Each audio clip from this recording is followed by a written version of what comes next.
श्रीनिवासवन्दितसुन्दरि माधवी चन्द्रसहोदरि हेममयी मुनिगणमण्डितमोक्षप्रदायिनि मञ्जुलभाषिणि वेदनुते पङ्कजवासिनि देवसुपूजित सद्गुणवर्षिणि शान्तियुते जय जय हे मधुसूदनकामिनि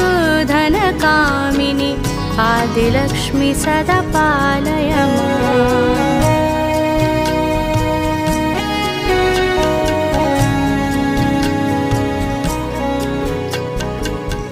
कलिकल्मषनाशिनि कामिनि वैदिकरूपिणि वेदमयी क्षीरसमुद्भवमङ्गलरूपिणि मन्त्रनिवासिनि मन्त्रनुते